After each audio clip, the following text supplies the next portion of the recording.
On a tous besoin d'un mentor, quelqu'un qui saura apporter conseils et réponses à nos questions. Dans ce podcast, nos invités partagent leur expérience pour vous aider à trouver votre voie.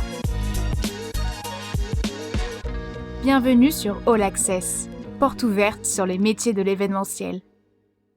Je suis Émilie, Content Manager chez WizEvent et pour cet épisode, je suis accompagnée de Serena, étudiante au sein de l'EFAP, l'école des nouveaux métiers de la communication. Bonjour à tous. Nous accueillons aujourd'hui également Robin. Bonjour, bienvenue parmi nous. Bonjour. Du coup, avant de commencer à discuter de ta casquette de programmateur, est-ce que tu peux nous dérouler rapidement ton parcours de tes études à aujourd'hui ? Oui.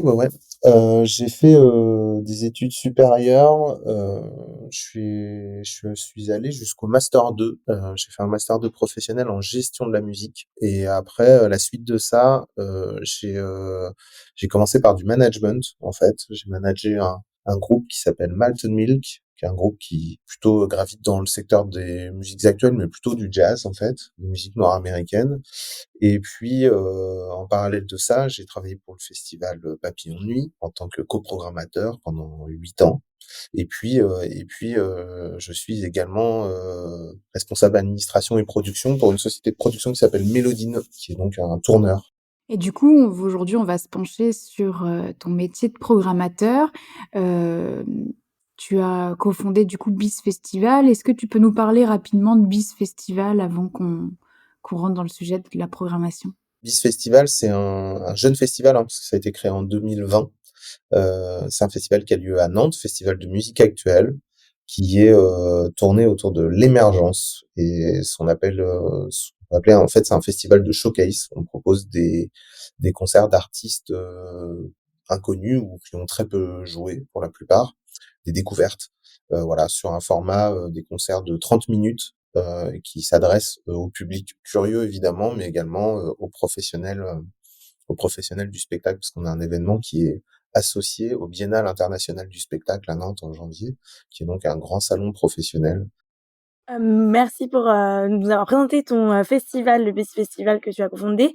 Maintenant, j'aurais aimé un peu plus savoir sur ton métier de programmateur. Est-ce que tu aurais une définition à nous donner ? Aujourd'hui, alors la programmation d'un événement ou d'une salle, en fait, c'est avant tout définir l'identité artistique, en fait, de l'événement ou de la salle. Ça peut être une radio également. Enfin voilà, il y a pas de, mais c'est essentiellement s'il fallait retenir une chose, oui, c'est ça. On est presque dans de enfin d'ailleurs, il y a certains programmateurs ont même la dénomination de directeur artistique. Donc, voilà. Donc tu as vraiment une casquette artistique dans le métier de programmateur. Ouais, j'ai envie de dire même elle est fondamentale parce que c'est vraiment à l'origine de tout. Pour aujourd'hui, pour être programmateur ou programmatrice, il faut avant tout énormément de curiosité, de culture musicale, enfin voilà, pour pouvoir construire sa programmation, pour pouvoir être voilà, répondre à la fois aux attentes du public et en même temps emmener son public vers des découvertes, enfin des choses qui sont pas forcément faciles d'accès de la première vue, quoi. Et aussi, est-ce que en tant que programmateur, tu es chargé de gérer la programmation, mais est-ce que tu peux nous en dire un peu plus sur ce qui vont être les missions lorsque tu t'occupes de la programmation ? Alors sur BIS Festival, on est plusieurs programmateurs en fait. On est du coup on travaille en commission, voilà, comme à Papillon de Nuit d'ailleurs. Donc l'idée c'est de se mettre autour de la table et de réfléchir d'une part à notre projet artistique, enfin ce qu'on a envie de comment on veut, ce que l'identité artistique de notre événement. En l'occurrence pour BIS Festival, c'est un festival comme je vous disais qui est vraiment tourné vers l'émergence. Donc on définit un cahier des charges en fait des artistes qu'on veut programmer, qu'on veut présenter en fait sur notre événement. Donc en l'occurrence sur BIS Festival, il faut que ce soit des artistes qui pour la plupart qui n'ont pas beaucoup joué, ou qui sont encore au tout début de leur carrière, parce qu'il y a un enjeu de pouvoir montrer des choses nouvelles. Il faut que ce soit dans le champ des musiques actuelles, donc qui est assez large, mais bon, vous n'aurez pas des musiques traditionnelles du monde ou la musique classique à BIS Festival. Pour le moment, c'est pas le projet. Et puis après, il y a enfin, on se met différentes, enfin, pas contraintes, mais disons plutôt des objectifs. Par exemple, nous à Biz Festival, on essaie d'avoir une programmation qui respecte l'égalité homme-femme. Ce qui est pas évident. On n'est pas une équité totale, mais du moins on travaille en ce sens.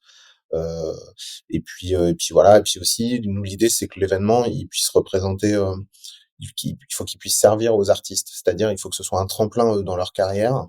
Et pour cela, eh ben on est aussi très attentif à l'entourage professionnel de l'artiste.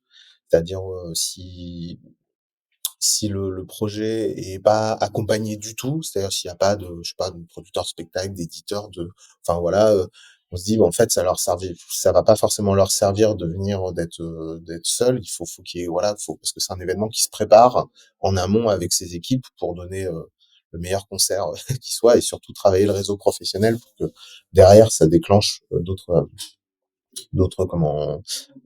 concerts et puis pourquoi pas une signature en label, enfin voilà voilà, l'idée c'est un peu de propulser les artistes, quoi.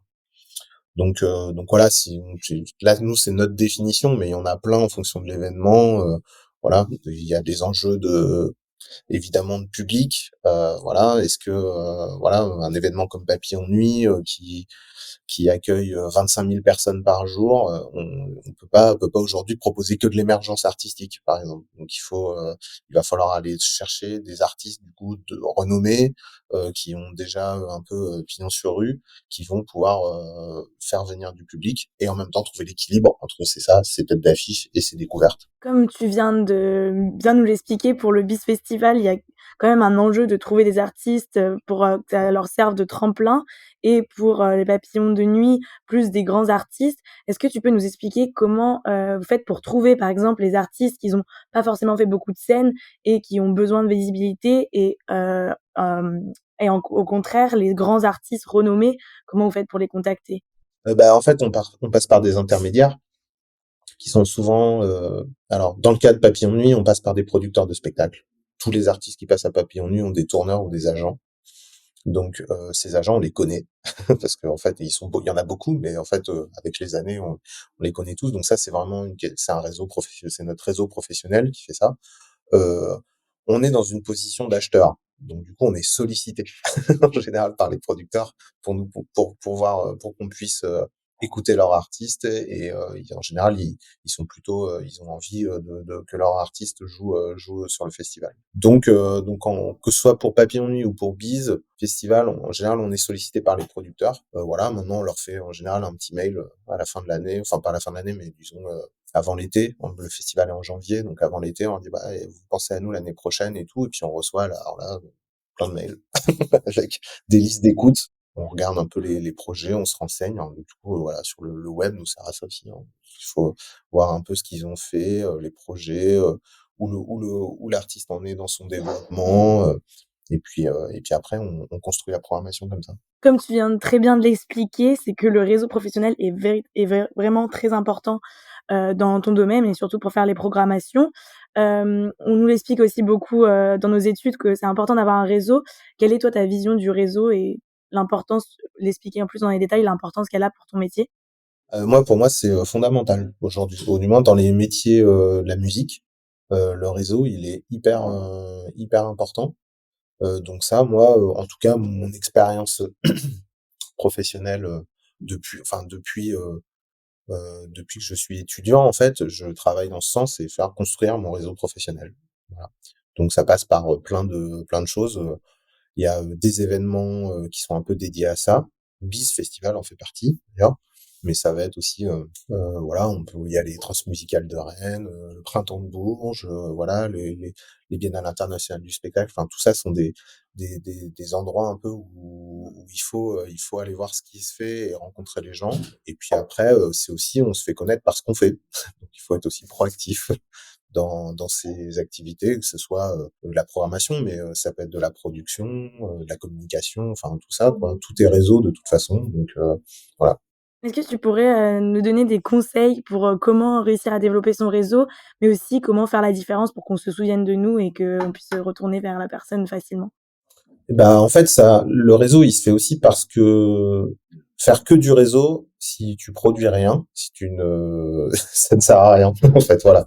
C'est aussi par les projets qu'on accompagne, les événements qu'on organise, c'est par tout ça aussi qu'on se construit une identité professionnelle et voilà, et que les gens parlent de nous, ou du moins ont envie de nous rencontrer. Donc voilà, donc il faut à un moment il faut avoir des choses à dire. Il suffit pas d'aller voir les gens pour un salut, j'ai envie de travailler dans le voilà, c'est pas en soi c'est pas gênant plus que ça, mais il faut voilà, faut pouvoir être un peu proactif là-dessus.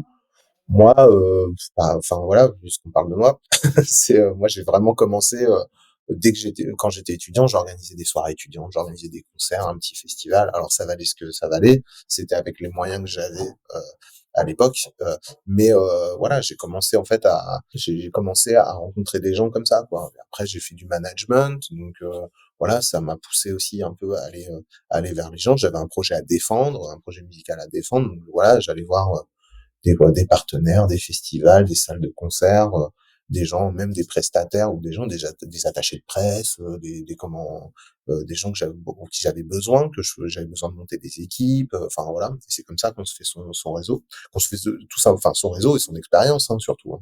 Est-ce que tu peux nous parler des qualités qui sont requises pour exercer, le métier de programmateur correctement? Bah, je pense qu'il faut énormément de curiosité. Voilà. Il faut pas. Je trouve que c'est un métier dans lequel il n'y a pas de certitude, c'est-à-dire le public change, les modes changent.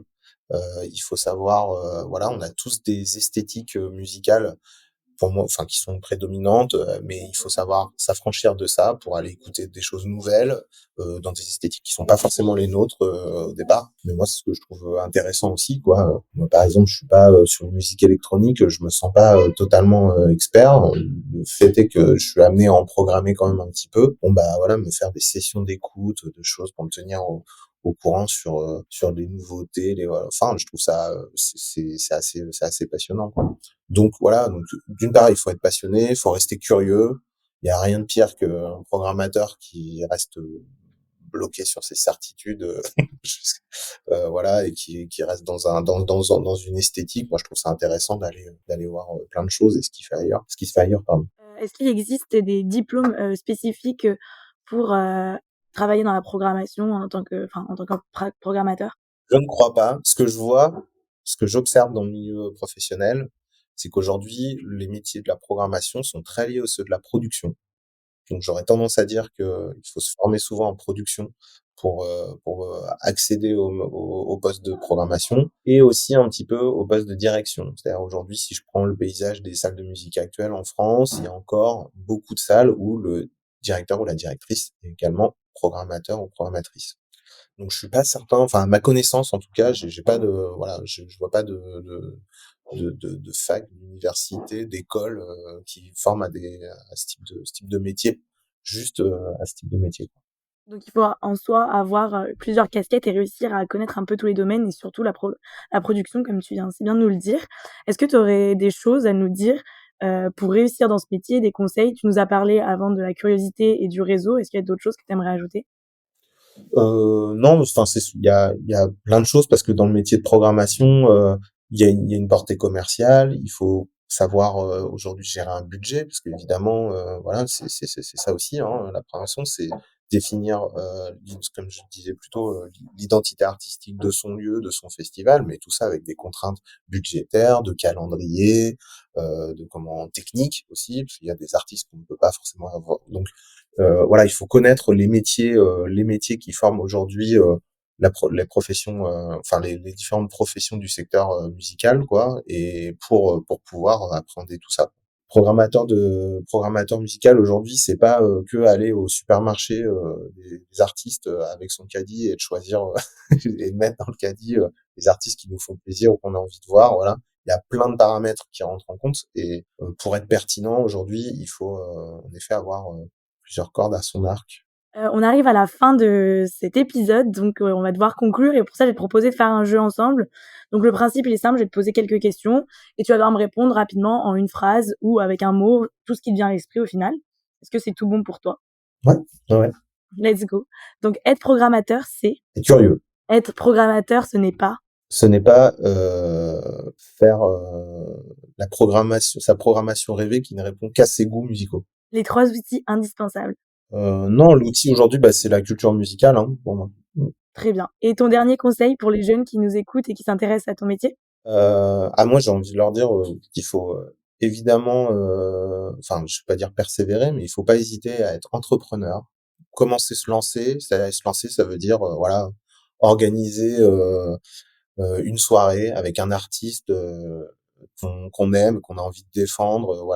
C'est prendre des risques, mais commencer même petit, en fait, c'est déjà mettre un pied dans le milieu et c'est déjà se construire un parcours professionnel.